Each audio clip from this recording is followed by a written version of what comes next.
beyond all the other benefits that we know about ketones, one of the main ones that is really, really interesting, and we're starting to see a lot of emerging research on, is the mood stabilizing properties that ketones themselves have. And so not only does a ketogenic diet have mood stabilizing properties, but new studies are showing that that response is likely driven from ketones themselves, and they're doing studies with exogenous ketones seeing these same properties, working on certain neurotransmitters and receptors in the brain that have been shown to boost mood.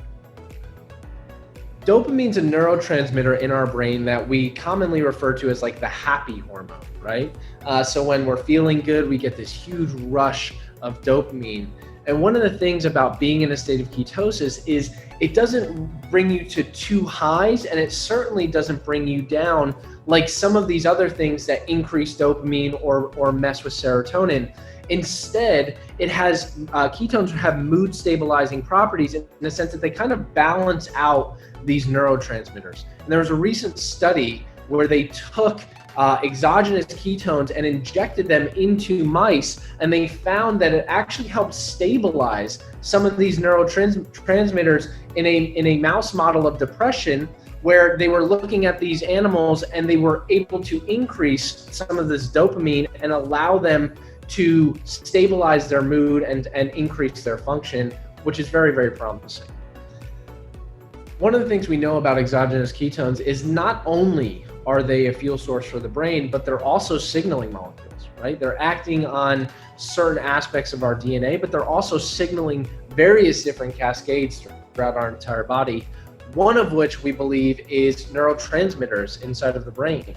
And so one of the mechanisms by which ketones may be acting on some of these neurotransmitters and stabilizing mood and function is through this signaling cascade. So again, that's why it's really important to not only look at ketones as a fuel. It's one of the reasons that ketones aren't a supplement, they are a technology, because they're having so many different benefits, and not only providing a fuel source, not only acting on certain receptors of the brain to help with things like appetite regulation, but also having signaling cascades that may be contributing to some of this new and emerging research we're seeing with mood. Oftentimes when we're not eating good quality foods and often eating high amounts of sugar and carbohydrates, we often ride that roller coaster, right, of really high and really low. We get that sugar crash. Well, what happens when you get that sugar crash is you often get angry and you get irritated. And a lot of that could be due to depletion of things like serotonin and dopamine. A lot of it is because your blood sugar is low. Well, fortunately, we now have the access and the capability to provide an alternative source of fuel, right? We're able to fuel the brain in a much better way, not only from a fuel standpoint, but likely being able to balance out and help balance some of those neurotransmitters with the signaling effects that ketones can have. And so rather than having those huge ups and those huge downs, oftentimes we can mitigate those frustrations and that anger and some of those mood swings by allowing us to balance out those neurotransmitters, which has now been shown not only to be done with a ketogenic diet, but also with exogenous ketones.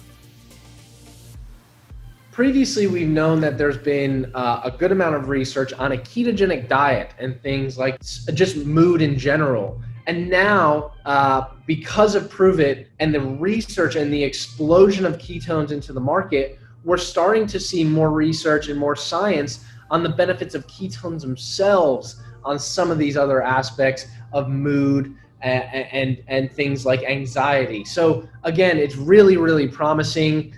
Prove It's leading a lot of the innovation and a lot of the science forward, along with some of the research we're doing here at ASPI to allow people to figure out how to optimize that, right? If you don't want to go strictly on a ketogenic diet, can you still see some of those benefits with exogenous ketones? Or hey, what if you do both? Can it be synergistic? Can you do a ketogenic diet and supplement exogenous ketones on top of it to see an overall better result? And that's what we're continuing to study, and we will continue to see over the upcoming months and upcoming years as more and more research gets done.